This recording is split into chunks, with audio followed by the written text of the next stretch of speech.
तो देखो, ये जो संशोधन है ये आपके 3 प्रकार से किए जाते हैं। दूसरा, नए राज्यों के गठन और मौजूदा जो राज्य है उसकी क्षेत्र, सीमाओं या नामों में परिवर्तन, जैसे कि आपका अब देखो, इसमें ये बिल्कुल आवश्यक नहीं कि राज्य जो सभी राज्य जो क्या है इस विधेयक पर अपनी सहमति दें। तो अब हम देखते हैं कि कौन कौन से ऐसे इंपॉर्टेंट कॉन्स्टिट्यूशनल अमेंडमेंट अब तक किए जा चुके हैं। देखो, हेलो दोस्तों, कैसे हैं आप सभी? मैं ज्योति आप सभी का स्वागत करती हूँ 7 डे 7 टॉपिक सीरीज में। आप सभी का स्वागत है।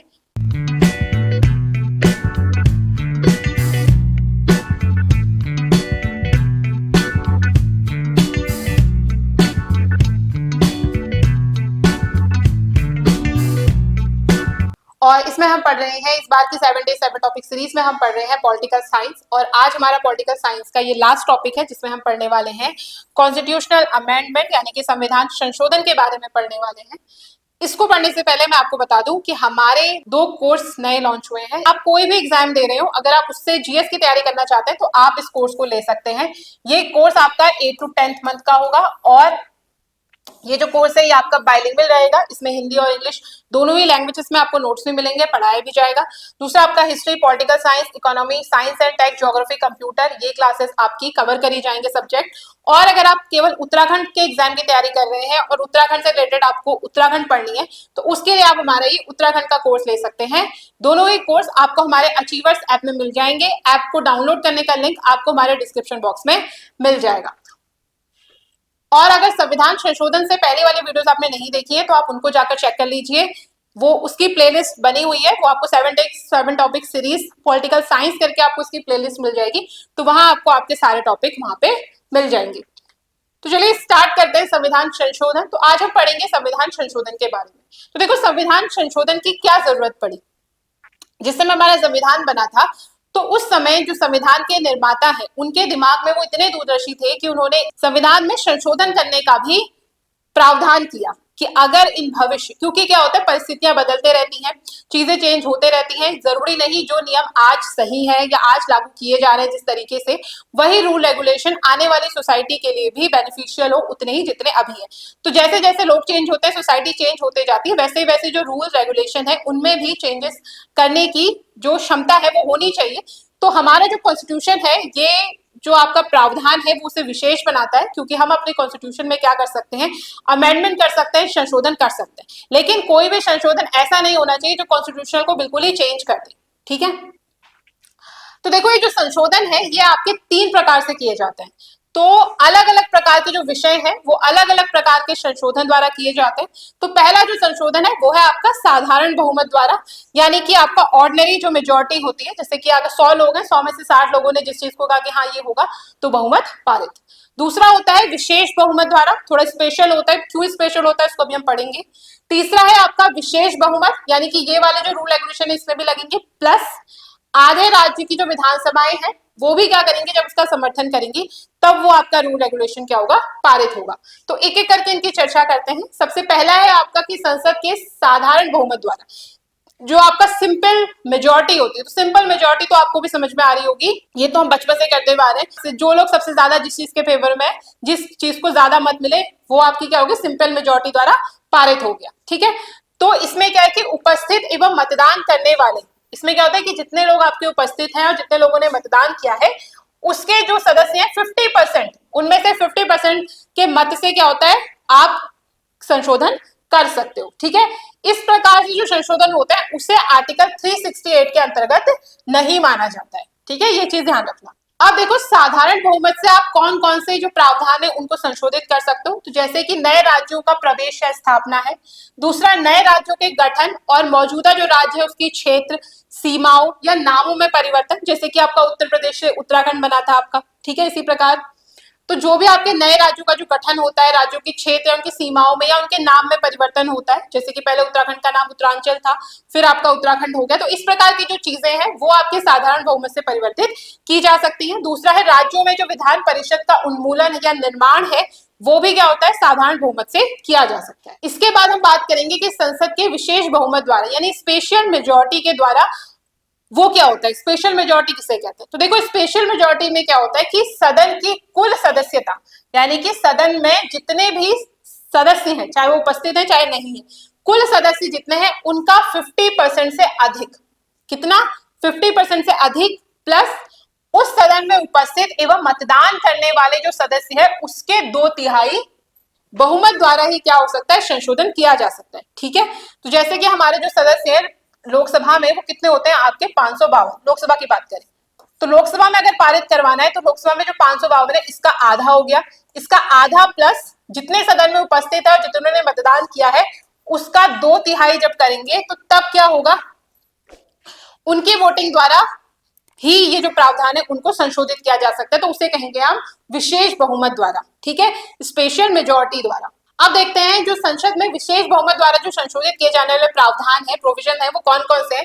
तो इसमें है आपका मौलिक अधिकार, राज्य के जो नीति निर्देशक तत्व हैं, जो आपकी स्टेट डायरेक्टिव स्टेट पॉलिसीज होती है वो, और अन्य सभी प्रावधान जो पहली और तीसरी श्रेणी में शामिल नहीं होंगे वो किससे संशोधित किए जाएंगे, आपके विशेष बहुमत से आपकी क्या किए जाएंगे, पारित किए जाएंगे। ठीक है, देखो तीसरा तरीका है संसद में विशेष बहुमत और आधे राज्यों की सहमति द्वारा। तो इसके अंतर्गत जो भी आपके संशोधन किए जाएंगे उसमें क्या होगा, जो आपका विशेष बहुमत है, जो भी हमने इससे पहले विशेष बहुमत पढ़ा, उसके साथ साथ जो हमारे आधे राज्य है उनके विधानसभाओं में साधारण बहुमत से क्या होना चाहिए, वो बिल पारित होना चाहिए, उसके बाद ही क्या किया जाएगा, संशोधन किया जाएगा। अब देखो इसमें ये बिल्कुल आवश्यक नहीं कि राज्य जो सभी राज्य जो क्या है इस विधेयक पर अपनी सहमति दें, तो केवल कितने हमें चाहिए, आधे राज्य क्या करेंगे, सहमति देंगे तो बिल क्या हो जाएगा, पारित हो जाएगा। इसके साथ साथ संविधान में किसी भी प्रकार की कोई टाइम लिमिट नहीं दी गई है राज्यों को कि वो कितने समय के भीतर उन्हें सहमति देना अनिवार्य है, तो वो अपना टाइम ले सकते हैं। ठीक है, दूसरा है, अब बात करते हैं कि कौन कौन से ऐसे संशोधन है जो इसके द्वारा किए जाते हैं। तो वो है जैसे कि राष्ट्रपति का चुनाव और जो उसको चुनाव करने का जो तरीका है, अगर उसमें संशोधन करना है तो इस प्रकार से किया जाएगा। दूसरा, संघ और राज्यों की जो कार्यकारी शक्तियां हैं अगर उनमें विस्तार की बात करें तो उसमें क्या होगा, आपको जो तीसरे प्रकार का संशोधन है वो किया जाएगा, मतलब तीसरे प्रकार के जो संशोधन का मेथड है उसको यूज किया जाएगा। तीसरा है आपके उच्चतम न्यायालय यानी कि जो सुप्रीम कोर्ट है और जो हाई कोर्ट है उससे रिलेटेड अगर किसी भी प्रकार का कोई प्रोविजन है उसमें क्या करना है, उसमें अमेंडमेंट करना है तो तीसरे प्रकार से किया जाएगा। अब हम देखते हैं कि कौन कौन से ऐसे इंपॉर्टेंट कॉन्स्टिट्यूशनल अमेंडमेंट अब तक किए जा चुके हैं। देखो वैसे तो अभी तक 100 से ज्यादा अमेंडमेंट हो चुके हैं, लेकिन हम कुछ इंपॉर्टेंट ही पढ़ेंगे आपके एग्जाम के पॉइंट ऑफ व्यू से। तो इसमें पहला है, जो पहला संविधान संशोधन हुआ था आपका, तो इस संविधान संशोधन से क्या हुआ था, नवी अनुसूची जोड़ी गई थी। ठीक है, और इस सूची में केंद्र एवं राज्यों के उन कानूनों को शामिल किया गया था जिन्हें न्यायालय में चुनौती नहीं दी जा सकती। ठीक, तो यह आपका पहला संविधान संशोधन। 42वां संविधान संशोधन हुआ था, तो 42वें संविधान संशोधन के तहत आपका जो प्रस्तावना है यानी संविधान की जो प्रस्तावना है उसके अंतर्गत 3 वर्ड और जोड़े गए। वो कौन कौन से 3 वर्ड जोड़े गए, समाजवादी, पंथ निरपेक्ष और अखंडता। ठीक है, कई बार ये पूछा जाता है। इसके साथ साथ ही जो संविधान में मौलिक कर्तव्य है उनका नया भाग 4th A जोड़ा गया। तो मौलिक कर्तव्यों को किस अमेंडमेंट के तहत जोड़ा गया, ऐसे क्वेश्चन पूछे जाते हैं, तो किस अमेंडमेंट के तहत जोड़ा गया, आपके 42वें संविधान संशोधन के तहत। इसके साथ साथ जो 44वां संविधान संशोधन है ये इंपॉर्टेंट, ये हुआ था आपका 1978 में। तो इसमें आपका जो नेशनल इमरजेंसी है, राष्ट्रीय आपातकाल है, उसमें आपका जो आंतरिक अशांति शब्द था उसकी जगह सशस्त्र विद्रोह शब्द ऐड किया गया था। ठीक है, और इस अमेंडमेंट में जो मौलिक अधिकार है उसमें आपके संपत्ति के अधिकार को हटाकर उसे क्या बना दिया गया था, कानूनी अधिकार बना दिया था। जब मैंने मौलिक अधिकार पढ़ाए थे तब मैंने आपको बताया था कि हमारे पास पहले कितने मौलिक अधिकार थे, 7, लेकिन फिर क्या हुआ कि आपका 44वां संविधान संशोधन हुआ जिसके तहत जो संपत्ति का मौलिक अधिकार था उसे हटाकर क्या बना दिया गया, कानूनी अधिकार बना दिया गया। इसके बाद है आपका 61वां संविधान संशोधन, ये हुआ था आपका 1988 में। इसमें क्या हुआ, इसमें जो वोटिंग की एज है वो 21 वर्ष से घटाकर कितनी कर दी गई, 18 वर्ष कर दी गई। ठीक है, इसके बाद अगला जो इंपॉर्टेंट है वो है आपका 73वां संविधान संशोधन, ये हुआ था 1992 में। बहुत इंपॉर्टेंट है, कई बार एग्जाम से पूछा जाता है, फेवरेट एग्जाम वालों का ये। तो इसमें क्या हुआ था कि पंचायती राज जो संस्थाएं हैं उनसे संबंधित प्रावधानों को पेश किया गया था, और इसका उद्देश्य क्या था कि जो आपकी शक्ति है उसे डिसेंट्रलाइज कर दिया जाए। ठीक है, एक ही जगह शक्ति ना रख के उसको अलग अलग लोगों में बांट दिया जाए, उसे डिसेंट्रलाइज करना कहते हैं। फिर 74वां संविधान संशोधन है, अगेन एग्जाम वालों का फेवरेट है। तो 74वां संविधान संशोधन हुआ था 1992 में। इसके तहत क्या था, जो जैसे कि ग्राम पंचायतों से संबंधित प्रावधान थे आपके 73वें में, 74वें में थे आपके शहरी स्थानीय निकायों से संबंधित प्रावधान। इससे क्या होता है, जो नगर पालिका और नगर निगम है उनको और ज्यादा सशक्त बनाया गया था क्योंकि उन्हें संवैधानिक मान्यता मिल गई थी इसमें। अगला जो अमेंडमेंट हुआ वो हुआ आपका 2002 में, ये हुआ आपका 86वां संविधान संशोधन। ये इंपॉर्टेंट है। इसके अंतर्गत क्या किया गया, इसके अंतर्गत राज्य के जो 6 से 14 वर्ष की आयु के जितने भी बच्चे हैं उन सभी को निःशुल्क और अनिवार्य शिक्षा प्रदान करने का प्रावधान किया गया। ठीक है। अगला आपका जो अमेंडमेंट इंपॉर्टेंट है वो हुआ था आपका 2011 में 97। इसके अंतर्गत क्या हुआ था कि जो आपकी सहकारी समितियां हैं, यानी कि जो आपकी कोऑपरेटिव सोसाइटीज हैं, उन्हें संवैधानिक दर्जा मिल गया था, कॉन्स्टिट्यूशनल स्टेटस मिला उन्हें। ठीक है। और कॉन्स्टिट्यूशनल स्टेटस मिला तो उसके साथ साथ ही उन्हें संरक्षण भी मिला। अगला जो संविधान संशोधन है ये हुआ था आपका 2016 में 101वां संविधान संशोधन। इस संविधान संशोधन के द्वारा जो जीएसटी है उसको प्रस्तुत किया गया और एक व्यापक अप्रत्यक्ष कर सुधार किया गया इस समय पे। ठीक है। अगला जो हुआ वो हुआ आपका 2018 में, जो इंपॉर्टेंट है आपका 102वां संविधान संशोधन। इसने पिछड़े जो वर्ग है उनके लिए राष्ट्रीय आयोग को संवैधानिक दर्जा दिया। ठीक है। अगला जो संविधान संशोधन है ये हुआ आपके 2019 में 103वां। इसमें आपके जो ईडब्ल्यूएस है उनके लिए 10% का आरक्षण दिया गया। ठीक है। ये वाले संशोधन से। अगला है आपका 2020 में हाल ही में हुआ है 104वां संविधान संशोधन। इस संविधान संशोधन के तहत लोकसभा और राज्य विधानसभाओं में जो अनुसूचित जातियां हैं, यानी जो शेड्यूल कास्ट है और अनुसूचित जनजाति जो शेड्यूल ट्राइब है, उसके सदस्यों के लिए 25 जनवरी 2030 तक सीटों के आरक्षण का क्या कर दिया, इसने प्रावधान किया। अगला है आपका 2021 में 105वां संविधान संशोधन अधिनियम। इसमें क्या हुआ था कि इसने सामाजिक और शैक्षिक रूप से जो पिछड़े वर्ग हैं उनकी पहचान करने के लिए राज्य सरकारों की शक्ति को पुनर्जीवित किया।